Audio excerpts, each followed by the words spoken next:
1, 2, 3.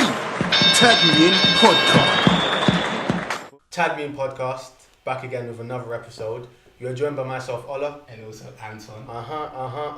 And we have got a special guest. All our guests are special, but we've got a very special guest in today. You know what? I'm not even going to spoil it. I'm going to let you introduce yourself. Okay. I'm going to let you introduce yourself. Alright, okay, perfect. Let them know. Hi guys, so my name's Jumoke and I am a wedding planner and coordinator, and my business is called LFJ Wedding and Events.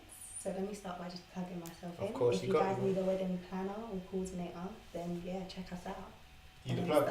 Yeah, I'm the plug. Hey! I'm my own plug. Hey, come on, I like that. Hey! So, if you haven't guessed the theme already, today's topic centers around all things wedding, that big, beautiful, amazing day.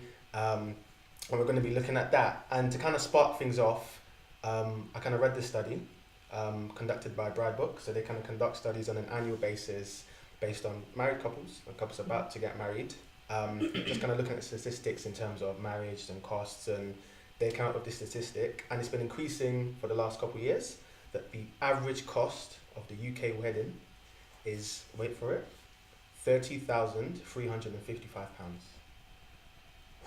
Dead on. No Boy, pence. No that was the 55. That was it. And Sounds about I'm trying to right. think, what can you get for 30k right now? That's a deposit. it literally is. But I think this is where I think it gets interesting, is that is a hell of a lot of money by any one's standards, by any stretch of means.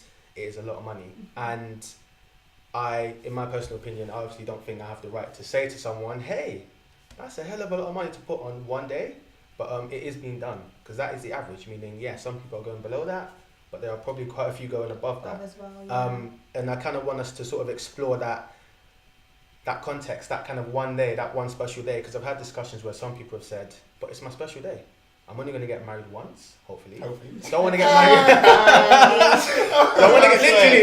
Don't want to get married again. So I have every right. I've been planning this since I was a little girl. I've been told since I was a princess to plan my wedding, know what I want. If I want to spend 30k, I have every right. But then I've heard people on the other side. Do you have 30k to be spending 30k? Precisely. Sorry, It's I'm like, gonna get one of those episodes. Let's simmer. We got time. But then you've got the other side that kind of says, you know what? It is one day.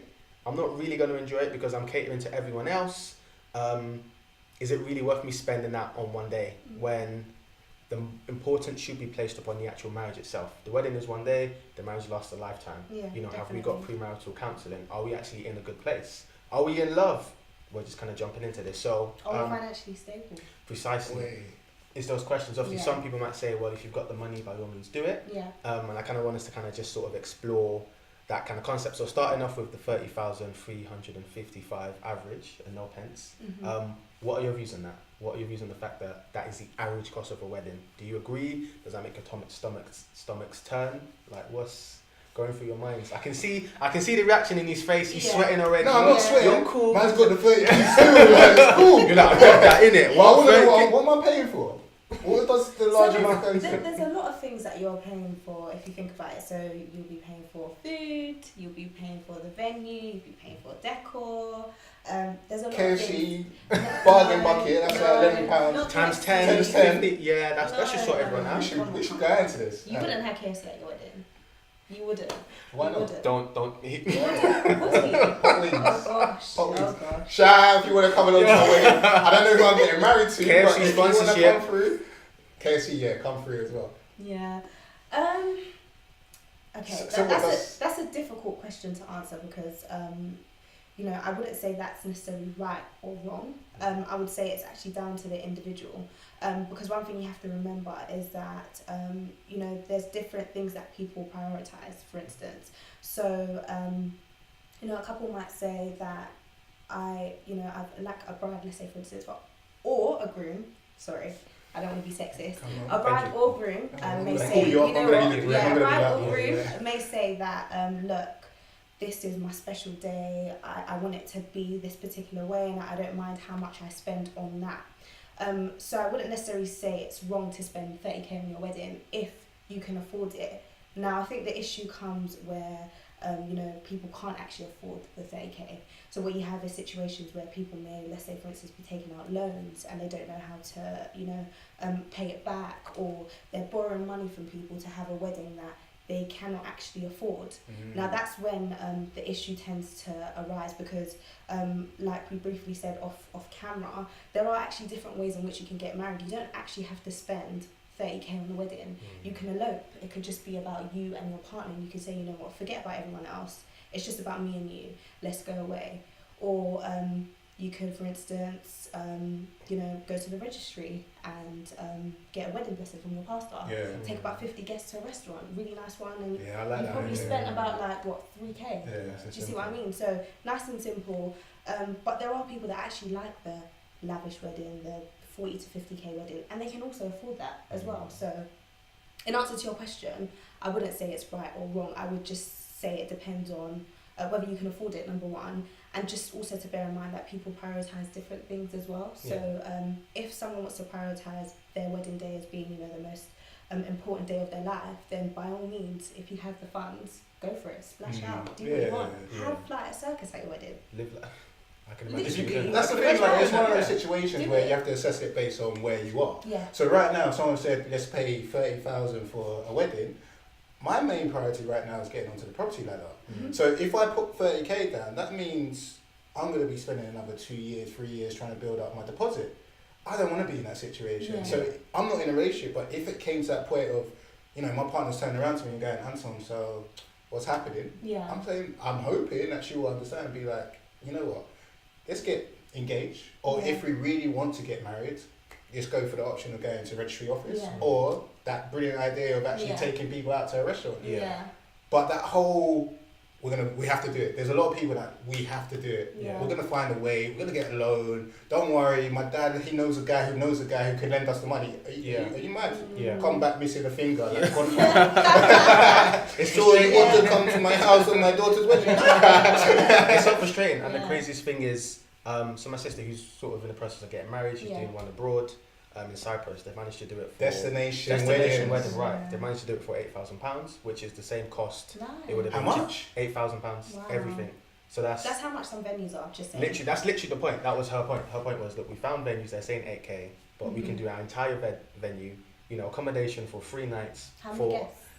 Not a lot. It's about 50, but that accommodation with the wedding includes about 6. Okay. So that's kind of the parents, close siblings, everyone's taken care of. Yeah. And like you said, it literally just is the same cost of just a venue, literally just a venue. Yeah. And it's crazy because one of her friends, one of her fiance's friends who used to work at the bank with him, what he basically did was he was borrowing money from people at the bank and his friends, got married, comes back, moves back in with parents. And then a few weeks later, everyone's sort of like, hey, where's the money we borrowed you? Yeah. What's going on? And the fact that you've had to go back home, it's a bit like, like you said, let's prioritize what is really important. Again, everyone's got their own things that they put in terms of importance. Yeah. That is absolutely fine, but I think there has to be a point where there is that kind of logical conversation of we need to think forward, we need to think about the future and not prioritize too much in one day. There's this aspect as well where I feel like social media, especially Instagram, is putting a lot of pressure on people. Definitely. People are seeing someone That's else. good for your business, right? Yeah. She's like, shh. Because if I had a client, for instance, that said to me, you know what, Jumoke, I want something really small, really intimate, like the restaurant idea that I gave, I would love to do that. I wouldn't say, sorry, it's not big enough, it's not lavish enough. Turn them away. Do you see what I mean? It's all about the couple, and it's all about what they want, and I need to tailor my service and my packages to my client, if you see what I mean. So I would never turn them away. So yeah, I would just always advise that people, they just cut their coat according to their size. So if you can't afford a 30k wedding, then don't do it. You don't have to have a 30k wedding. There's no rule book to how you should actually get married. I gave different suggestions on how people can actually go about getting married, the eloping suggestion, or the destination wedding as well. Sometimes that works out cheaper. Sometimes it doesn't, I must say. But for the people traveling exactly. out. So if you said it's about 450 guests, so you can imagine if it was maybe like, let's say, I don't know, like 300 guests, then it might not be wise to do that. Do you see what I mean? So it just depends on the couples and what they actually want, you know. Yeah. I hear that. Because I just came back from a destination wedding. Yeah. So it was in Morocco and Yeah. it was beautiful. But there's always part of me that was thinking there was 75 guests. Mm-hmm. And if you've got a family of 4 or 5 and you're flying them out to a different country, that could be your one holiday for that year. Yeah. And you have to kind of think or be considerate of other people. I'm not saying my friend might listen to this, I won't shout at you, don't worry, it's Yeah. cool. But it was a beautiful moment. It was in a different country. It brought people out of their comfort zone as well, because we went to Morocco.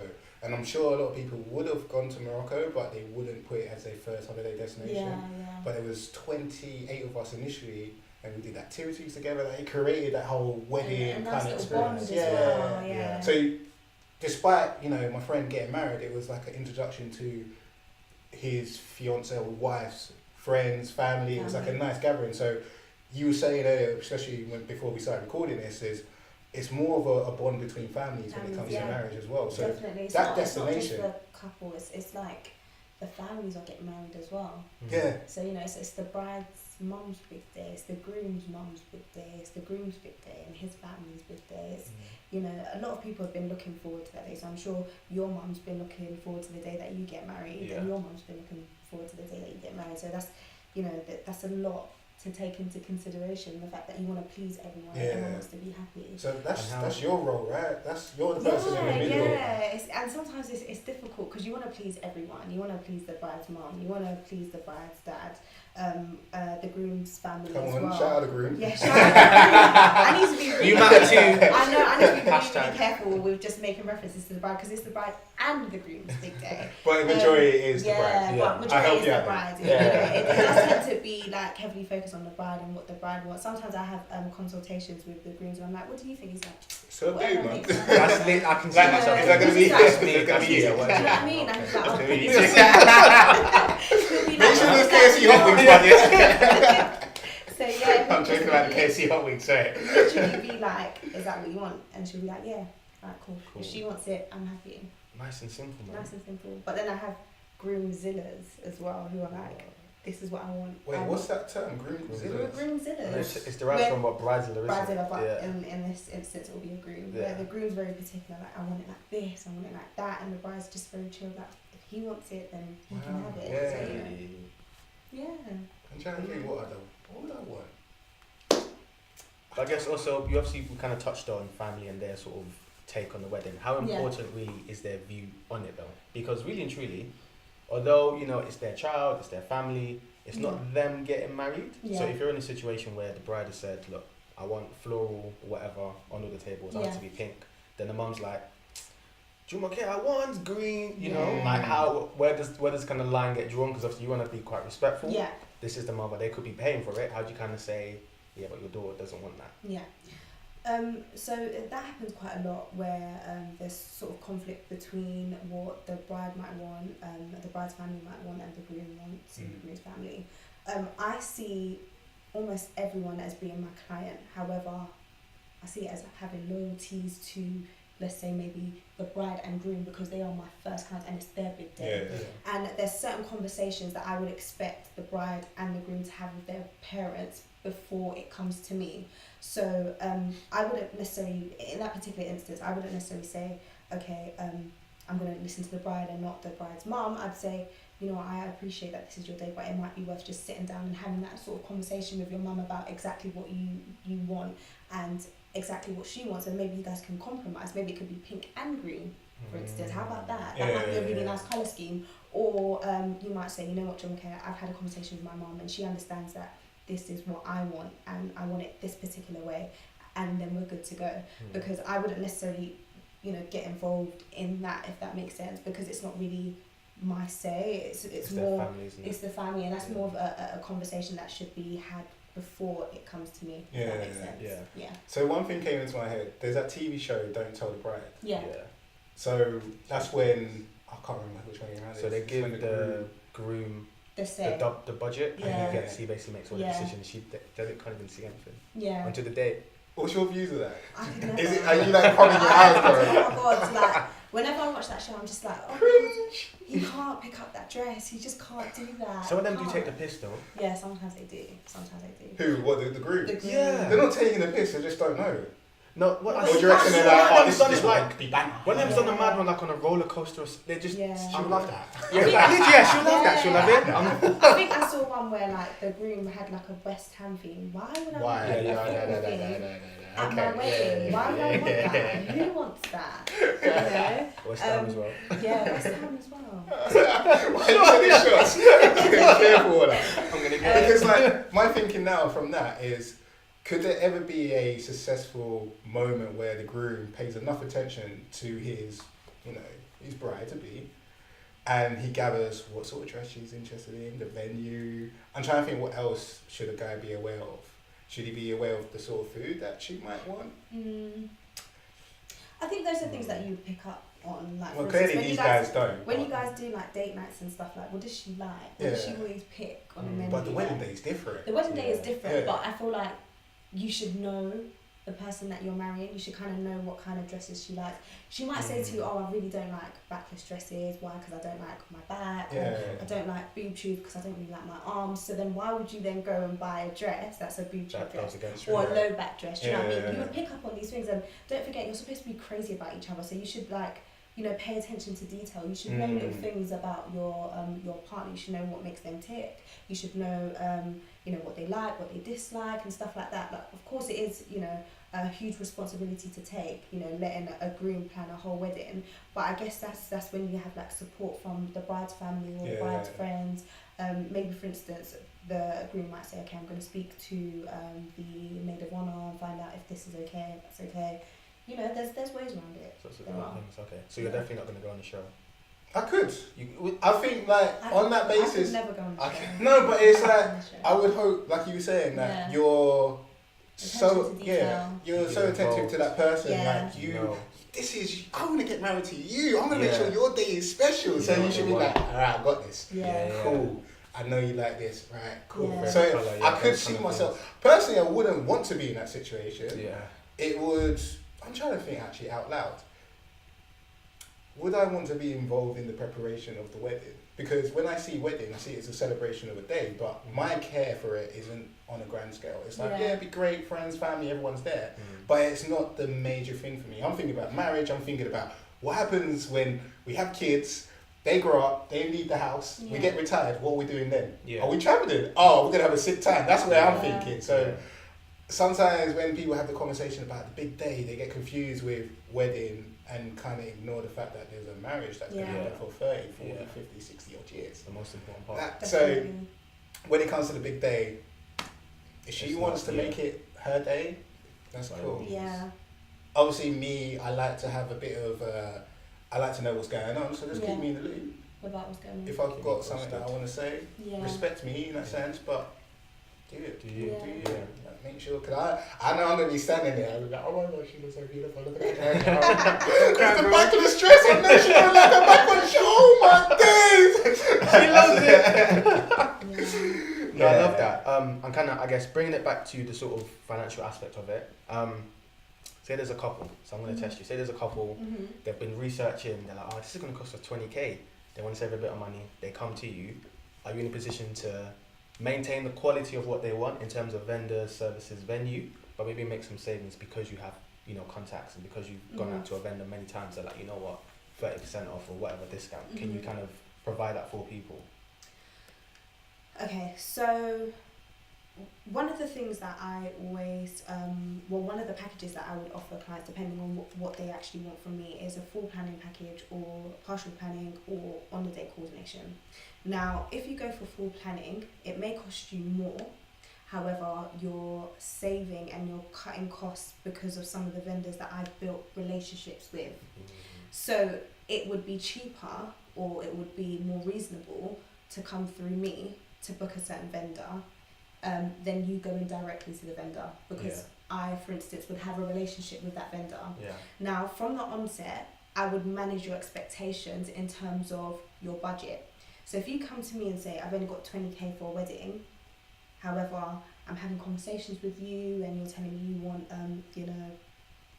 let's say for instance, an ice sculpture, for all your guests to see, and then you want a saxophonist while we're having welcome drinks, and then after the saxophonist finished his session, you want maybe you want me to find out if I can get Beyonce to sing as you walk down the aisle. Standard. And then I'll sit there and I'll just listen to everything you have to say, and I'll imagine it for you as well. Like, wow, this would be amazing. And then, however, yeah, exactly. However, you only have 20k, so let's forget about the saxophonist. Maybe I might not need to contact Beyonce on this one, or we might have to think about having a different kind of sculpture instead of an ice sculpture. Do you see what I mean? So then the couple will then begin to understand that. Make sure your budget is also realistic as well, because it's one thing to have a budget and another thing to have a realistic budget where you're taking in into consideration that okay, cool, maybe this person has quoted me 3,500 for decor, but I can find someone else who might charge me 1k. Yeah. But they're doing just as good as a job, because there's some people who might say it's not even about the decor, I want a particular person to do it because of the name that person has, whereas you can go for someone who does exactly the same job, might not be as big in the industry, maybe someone who just started out, and they're charging you maybe half the amount that big name is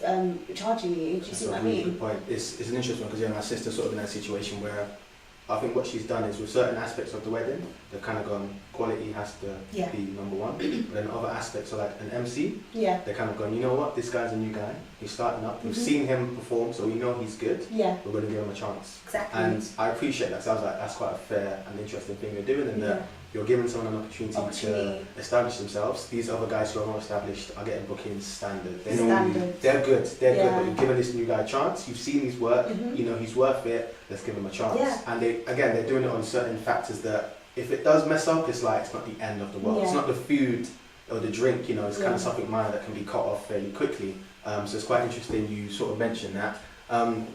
Taking it from another angle, so I read this article on Reddit that was from the perspective of videographers, photographers, caterers, people who are kind of at a lot of weddings on a day-to-day, that's their job.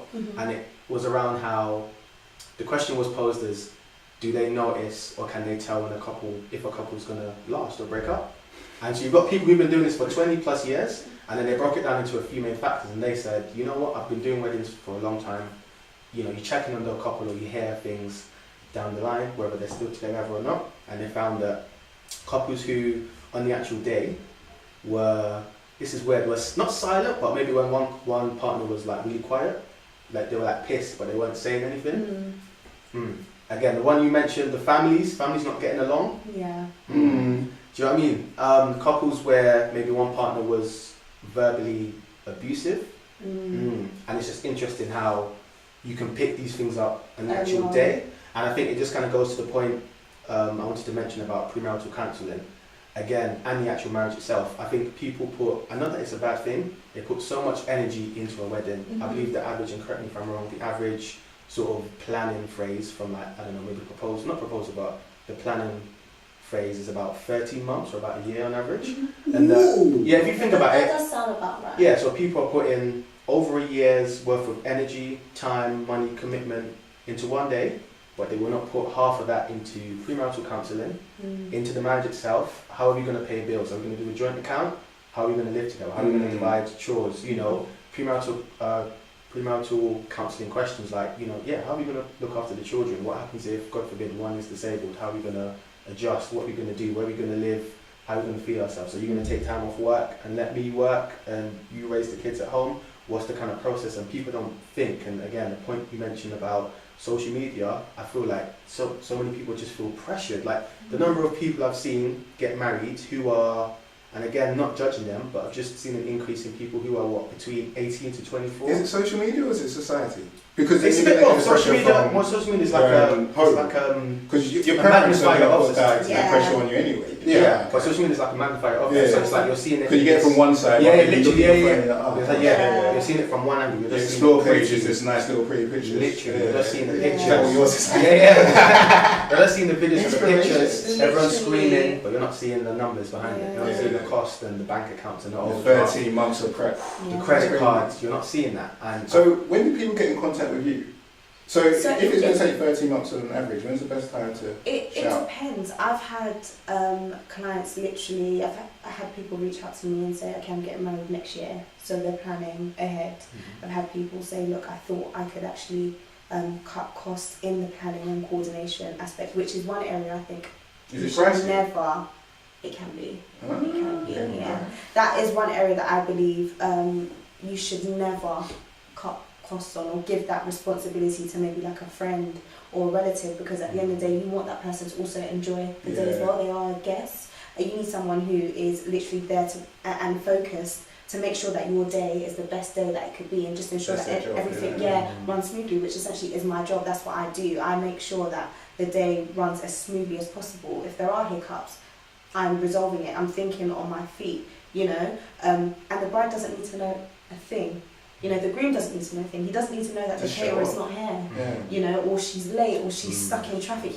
That's not their business. Their business is to make sure that, you know, they enjoy they're there on time. they're there, and they just enjoy it, you know, and they just enjoy the day. I'm sorry, I think I've gone slightly off topic. What was your question again? About the day after. No, yeah, so kind of like, so I mean like just kind of like the pre-marital and the actual sort of marriage. Yeah.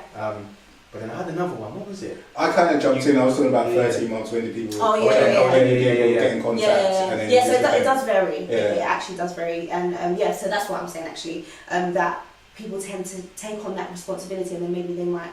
You know, hit me up like 3 months before saying, look, I thought I could plan and coordinate this myself. I can't, you know, this is how far we've got. Exactly, this is how far we've got, this is who we booked. And then there's sort of like a smooth transition between what they've done prior to, and then me, you know, taking the job and then, you know, going forward. And you just got to go live day, you just know it's going to happen. Yeah. No delay, it's going to happen. It just happens. Wow. What has been, to your memory and to present, I guess, one of the best kind of weddings you've planned and you've seen, you just go, you know what, this was actually an amazing wedding. Irrespective of cost, but just everything went well, all the family got along, the food was popping, everyone was just like, you know, energy. What can you remember? I'm sure there'll be more. All of them. All of them. Of course. That's a service we provide. 5-star ratings. All my weddings are 5-star. Come on, across the board. I can't even pick one. That's it. Too many. The thing is, I think I'll take it more from the perspective of maybe the clients and what I admire about the clients. So I had a particular client where I could actually tell that you know, they had their heads screwed on in terms of when I was liaising with quite a few of the vendors, a lot of the vendors were not vendors that were big in the game. So I found myself sort of even making, you know, like different networks with these people, because they're people who do amazing jobs, but they hadn't actually been given the opportunity or the platform to do that. So then what that told me about that couple is that they weren't necessarily looking at the big names. They were looking at people who could actually deliver the job, and they were working according to their budget, if that makes sense. So you have couples who go for the big names, and they have all these lavish people. You know, people that I know all the time that do these things. But this particular couple, they went for vendors that weren't necessarily big. You know, whoever did their cake was relatively new. I remember having a conversation with the lady that actually bakes cakes, and I said, you know, like, how long have you been doing this for? She said, oh, like, you know, she is a single mom, she hasn't been doing it for a long time, and it's something that she wants to do full time in the future. And her cake was amazing. It tasted so nice, you know what I mean? And the venue as well, it was really small. It didn't have like more than 300 guests. I think it was like maybe 150 guests. It was relatively small. It was a nice venue. The venue manager was really nice. It's not like, you know, the big named venue as well. So what that told me about that couple is they prioritised. They said to themselves, like, look, it's just about us, and we're not going to break our backs. We're going to make sure that we have an amazing day, and then we have our house after. So they had bought their house. So that was amazing, and that's why, like, I really admire that couple. Because, you know, like, I could just tell by the vendors that I was communicating with that they were quite new, but not that they weren't professional, because they were new, but they were professional. Yeah, it's great. Just in the early stages. I like that. So bring it, I guess, to both of you. Have you thought much about yours? So have you thought about what you? Oh, look at that! I want everything. I want everything. But the thing is, also, so you're a wedding planner. So are you going to be the wedding planner at your wedding? Are you going to get friends? Are you going to get someone else? And Have you got you don't obviously have to give us any details or any secret venues, but have you got a rough idea of how you want to do it, how big you want it to be? So even before I was like wedding planning and coordinating, I've always sort of like dreamt of like my wedding. I feel like every girl does. Everyone just speaks about, you know, that one day where like you're just with the love of your life, and you know it's just amazing. Your family, your friends are there. So of course, being a wedding planner and coordinator, it makes me think about things more logistically now. So even though like I might have had like a very fairy tale idea of like my dream day, you know, but now being a wedding planner and coordinator has allowed me to see that there's a lot more that I need to take into consideration. So there's things like where I'm living after the wedding, you know, am I and my partner financially stable? You know, what happens after the wedding? What are we doing? You know, and because of that, it makes me think a lot more. So before I was only thinking about the dream day, but now I'm thinking about other elements, other aspects like life after the wedding, if that makes sense. So of course, like being a wedding planner and coordinator means that I've met a lot of people in this industry as well. So I've made good connections with people. So hopefully, by the grace of God, when it's time, you know, everyone will be like, oh, Jumoke's getting wedded. She's getting married. So I said getting wedded. Jumoke's getting married. So you know, but it's we're gonna like pull through. We're gonna help. We're gonna, you know, we're gonna just make sure that she has an amazing day, because I've been pouring into other people. So that'll be the day that people essentially pour into me, and you know, make sure that my dream day comes to light as well. So yeah. What could go wrong? Just in general. On a wedding? Yeah. On a wedding day? Loads of different things can go wrong. Like I've had weddings where caterers arrive like 4 hours late, or I've had weddings. What did they say though? Like, what, I wanna. Like, I remember having Tesco being open till 11 o'clock or something. I remember having this conversation with a vendor. I was calling her. I was like, look, the guests are here. They need the small chops. Like, where's the small chops? My dear, I'm running late. There's nothing I can do. Wow. And there was nothing she could do. So I had to think on my feet and say, you know what, guys, let's just bring out more welcome drinks. Just bring out the drinks, like, because if they can't eat, like, just let them just enjoy it.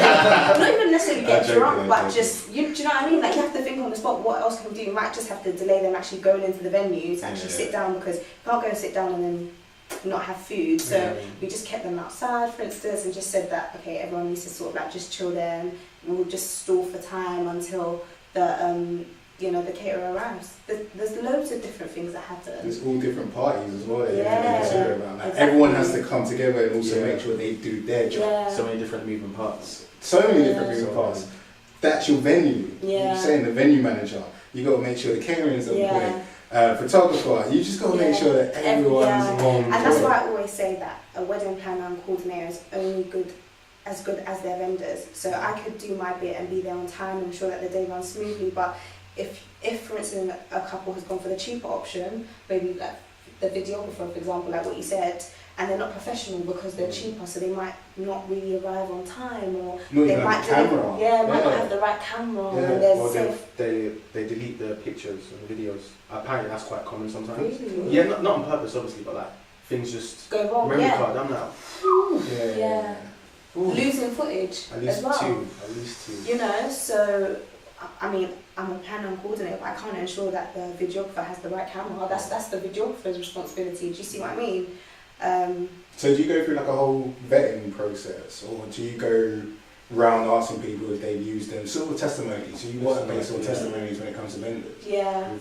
Because that's the thing. That's if, for instance, I'm planning. Right. So. Yeah, I'm saying if you're planning, if someone's put you in that position of please plan my wedding, please. Yeah. You're looking at your book, your black book. And all these people in there, you know they can deliver. You say they can deliver. So you know that. Yeah. And that's based on previous weddings that you've done and then how experienced they are as well. Yeah. Yeah. So I would tend to go for vendors that I can sort of vouch for, that look, day in, day out, they deliver. If they can't deliver, then they can say, you know what, we've like, let's say for instance, they've said they can deliver on this, but this particular instance they can't. They've made an arrangement and they found an alternative, for instance. So let's say I've booked I don't know, for argument's sake, a videographer, and they're really experienced, they know what they're doing, but maybe 2-3 weeks before they can't continue with the booking, they'll find someone else. Do you see what I mean? I don't have to push them and say to them like, oh, so what happens now? And they're just like, I'm sorry, I thought I could make it. No, they've made sure that something else is in place. Do you see what I mean? They're professional. They understand that, look, it's a big day. It's a big day, and the type of industry that we're in. Sorry, not my problem. Yeah, you need to think about. You need to actually think about the couple and put them first. So I would definitely go with professional vendors. The difficulty is when the couple actually plan themselves, because I can only recommend, I can't force you to book these vendors, because I'm sure you know, because they're so professional and they value their work and they put a lot of time and energy and they're extremely professional, their price will reflect that.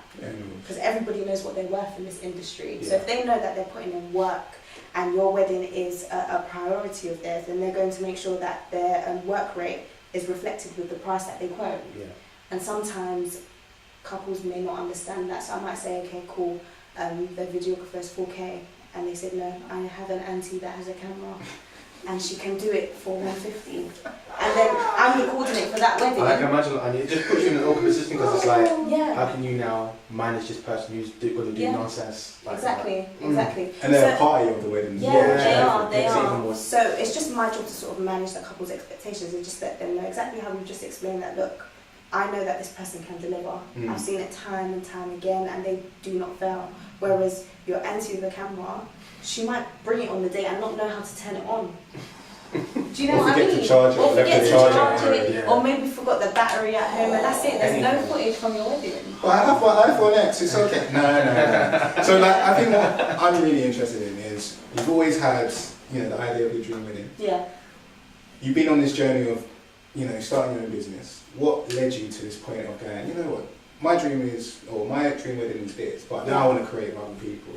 Can you explain that sort of What journey? led to that point? What led to that point? Okay.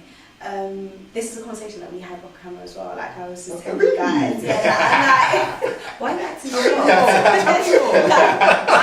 I'm like a hopeless romantic. I like love. Like, I'm so soppy. I honestly love. So because of that, I said to myself, okay, so because I'm so passionate about this, what can I see myself actually doing? And I said, you know what, I can actually see myself planning and coordinating someone's wedding, because I'm so passionate about it, I'm going to be so passionate about ensuring that someone's day runs smoothly. So I feel like you have to be passionate about this, because it's not an easy industry at all.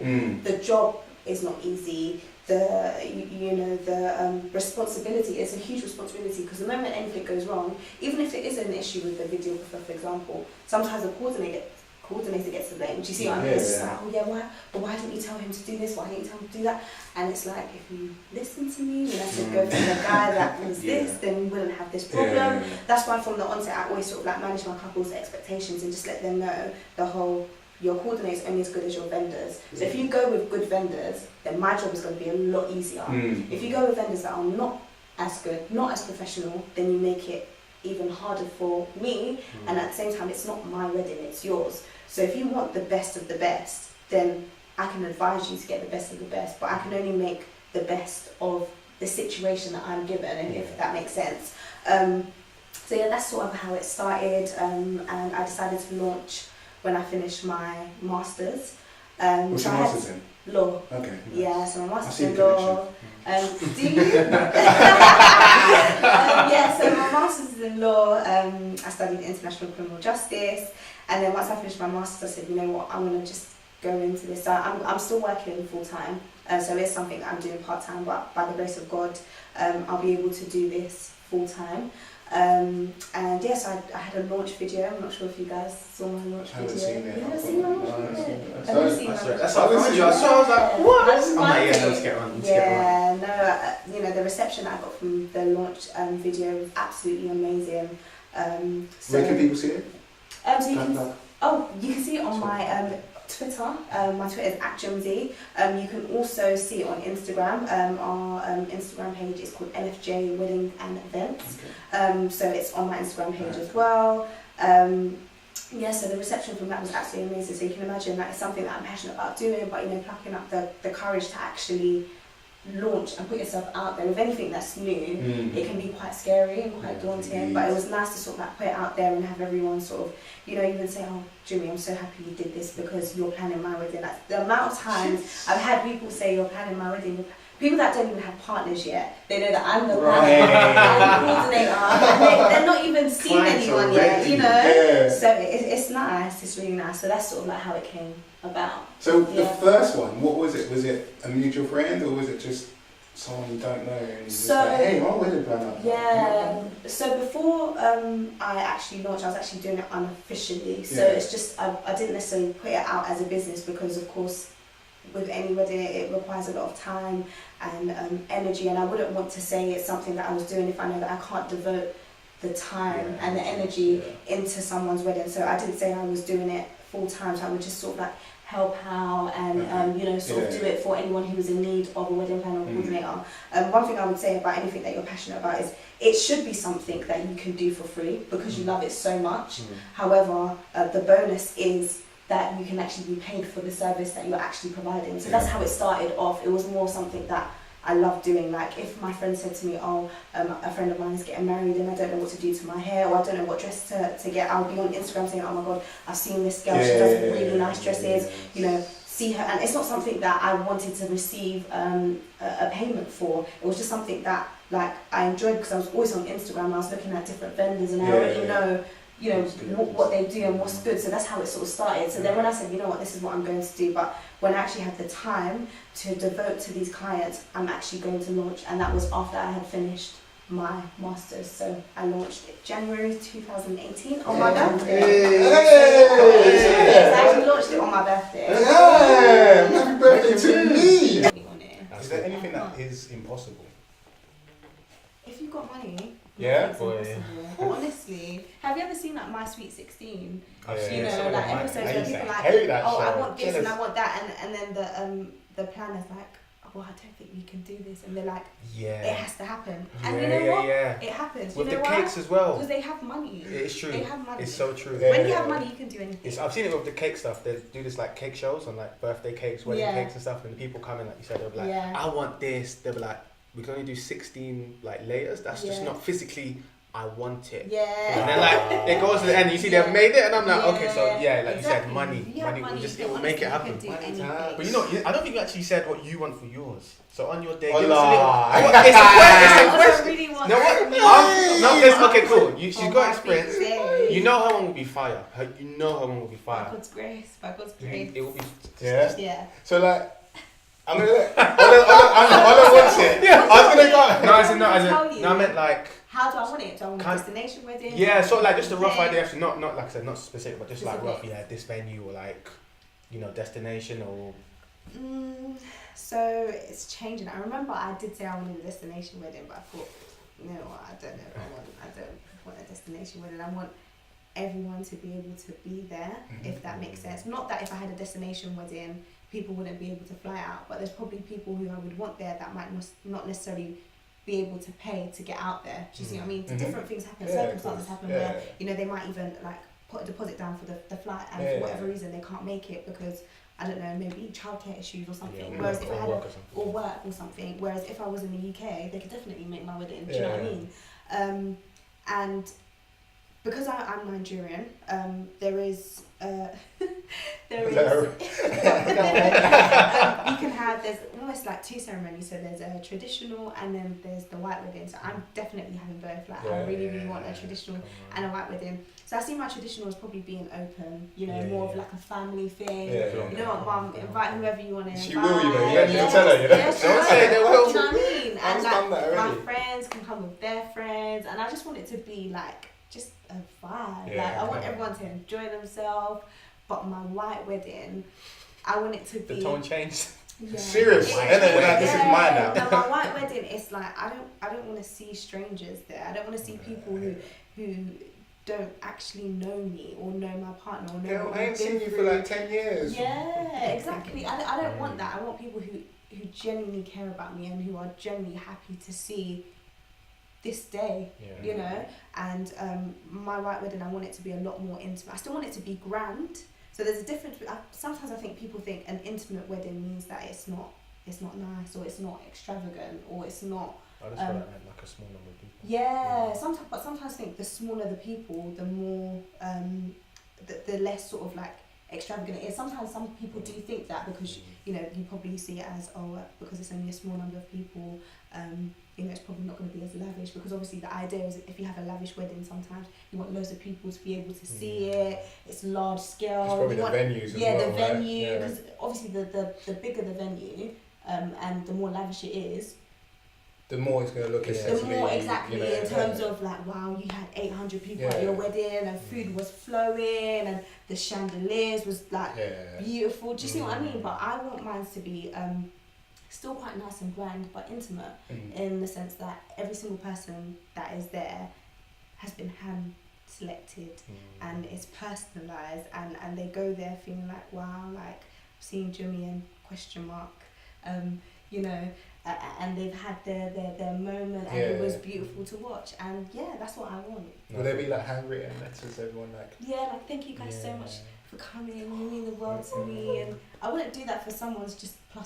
Some random, random person. Why should they have a personalised note for me? Just come and eat. No, there are moments where people invite like 4 other random people. Do you know what? You can do that for the trad. That's fine. It's fine. Bring them along. That's cool. There's enough food. I'll take. Yeah, there's enough food. There's everything, but not the white list. Yeah, no. I'm so glad you mentioned it. I think those kind of moments are they're so intimate, and you want to really cherish that. You don't want to be in a picture and be like, I really do not know who is this person. Yeah. You just stumbled into the wedding. No, you want it to be intimate. Everyone has known you for a long time, and you've got a really deep relationship, and you want to be able to walk around and say, or have a conversation with everybody and be like, I know you. I know you from here. You're from my childhood, from secondary, primary, college, wherever it is. You can say, I've got that bond. I've got that relationship. Yes. Yeah. No, I like that. Definitely. So that's my idea of like, my ideal wedding. Trad, fun, turn up, everyone enjoys.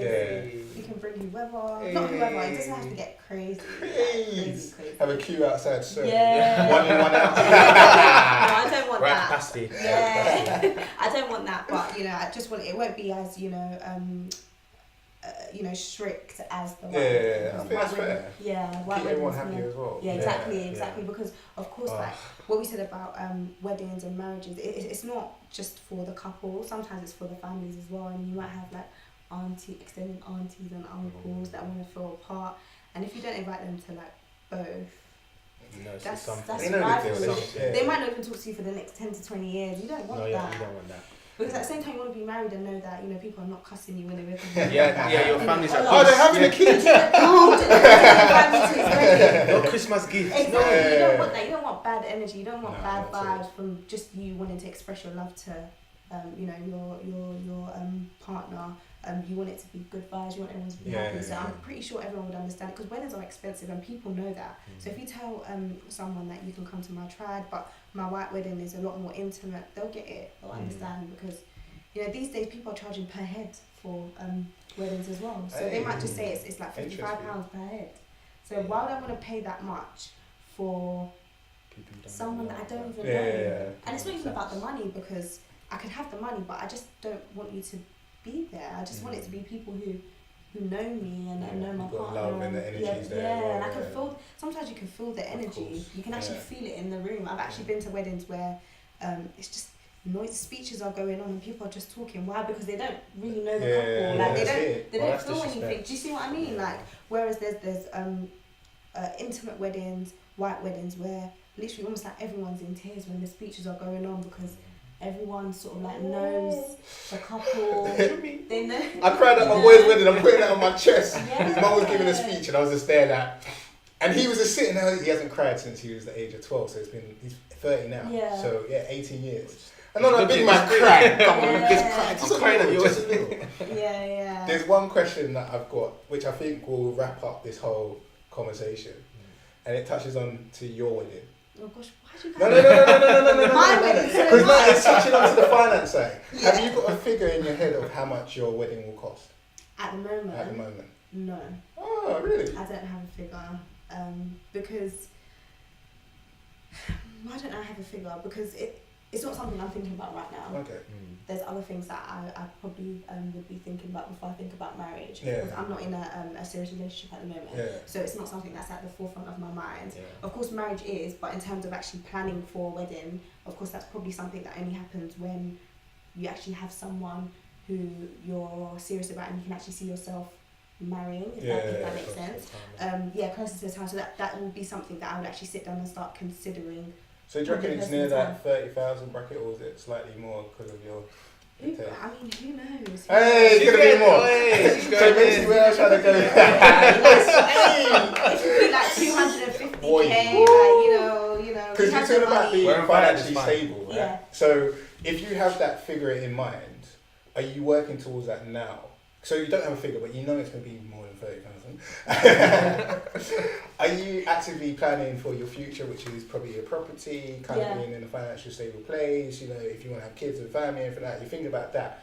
Like, are you thinking, what do I need to do? How much do I need to put away? How much should I be saving every month? Okay, if I meet my partner, obviously your partner might not have the money, but then what could we do and that sort of thing? Are you doing that kind of conscious thinking? Yeah, definitely. I feel like it's important for everyone to do that. Do you know what I mean? To be planning for the future, because just because someone might not necessarily be here now doesn't mean that they won't be in the next month or two. Do you see what I mean? So it's not just then that I'll start thinking about, oh, I need to start thinking about marriage now. No, I save monthly, and I'm saving for loads of different things. I'm saving so I can get on the property ladder. I'm saving so that, you know, when my partner does arrive, and we're, you know, heading towards marriage, I know that I'm not starting from scratch. I'm not, you know, I've already got money saved for that big day. Yeah. And of course, I know how long I've been saving for, so I'm not necessarily just going to be splashing out anyhow. I've seen different venues. I've seen venues that are really nice that might not be as expensive as venues that are on the upper scale as well. So it's like, it's really amazing and really good being in this industry, because I've seen